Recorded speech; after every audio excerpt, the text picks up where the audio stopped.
Hi, I'm Steve Shepard, the developer of Storyist. In this screencast, I'll show you how to export your manuscript or screenplay as an ePub file and how to use iTunes to transfer it to iPad so you can read it using the iBooks application. I'll also cover some of the things you might want to consider when preparing your work for export to ePub. And then I'll show you the hooks that Storyist provides to give you fine-grained formatting control if you want to edit the content after you've exported the file. Let's get started. For this demo, I'm using Frank Baum's novel, The Wonderful Wizard of Oz, which is one of the many public domain works available at the Project Gutenberg site. I've imported it into Storyist along with the original cover art, which is available on Wikipedia. I'll show you how I did this in a few minutes, but first I want to show you how easy it is to create an ePub version of the novel. The first step is to choose File Export. When the export dialog appears, set the export type to ebook and the format to ePub document. Then select the project files you want to include in the publication.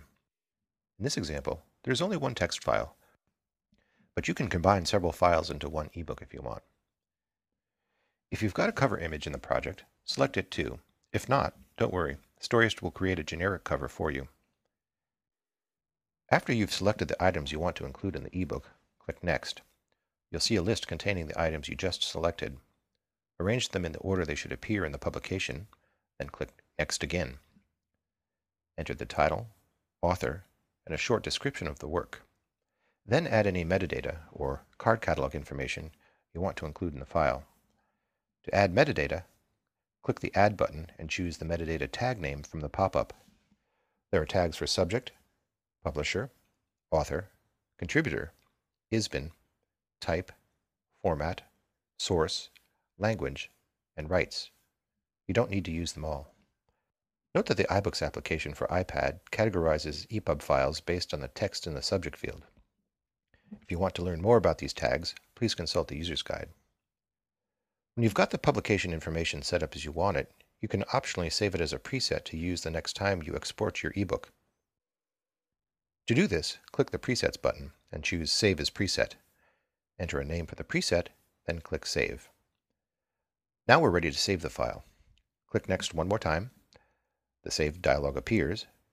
Enter a name for your ePub file and click Export. And that's all you need to do to create an ePub file. To import the ePub file into iTunes, open iTunes and use the File, Add to Library command, or simply drag the ePub file to the iTunes icon in the dock. The next time you sync with your iPad, iTunes will transfer the ebook to the device where you can read it using the iBooks application. Pretty straightforward. Note that there are other e-readers that support the ePub format. These include devices like the Sony Reader and Barnes & Noble's Nook, and software like Adobe's Digital Editions, Calibra, and Stanza for Mac OS X and iPhone.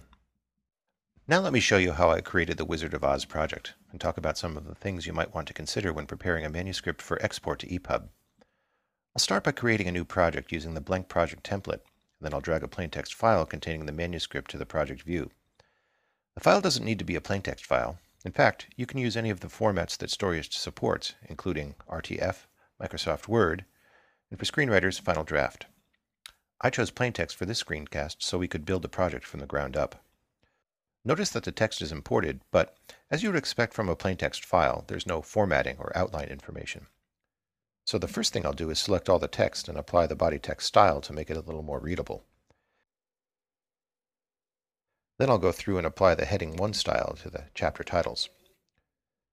Notice that as I do this, Storyist updates the outline to include the chapter title. This is an important step because the ePub file's table of contents is created from this outline. If your chapter titles start with a common prefix, the word chapter for instance, you can use the Format Style, Apply Styles by Matching Text command to automate the process. Unfortunately, that isn't the case here, so I'll apply the styles by hand. If your source text is available in RTF format and the chapter titles are already marked up with heading styles, you can import that file instead and skip this step. Now, I'll add a first-line indent to the body text by editing the body text style and setting the first-line indent to something other than 0. 1/4 of an inch should be fine. One thing to know about ePub files is that they are essentially zipped collections of HTML files. So since HTML doesn't do well with tab characters, you'll want to convert any text that uses tabs for indentation to use the first line indent attribute instead. You can do this easily in Storyist using the Edit Tools Convert Tabs to First Line Indents command.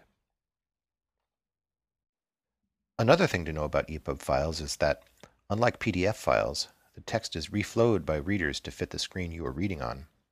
This means that many of the tricks you've used in the past to position text, things like adding multiple carriage returns or spaces, won't work well for ePub. It's best to edit multiple returns or spaces out of your manuscript. The last thing I want to mention about ePub files is that while the specification allows you to specify fonts, font support varies significantly among e-readers.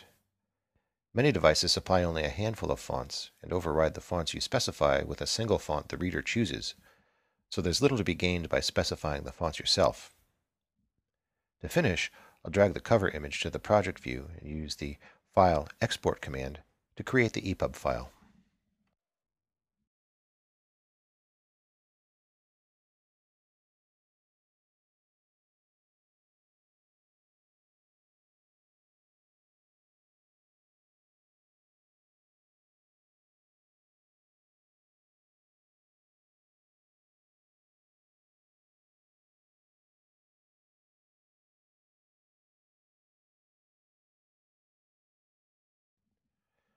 I mentioned earlier that ePub files are basically zipped collections of HTML and CSS files.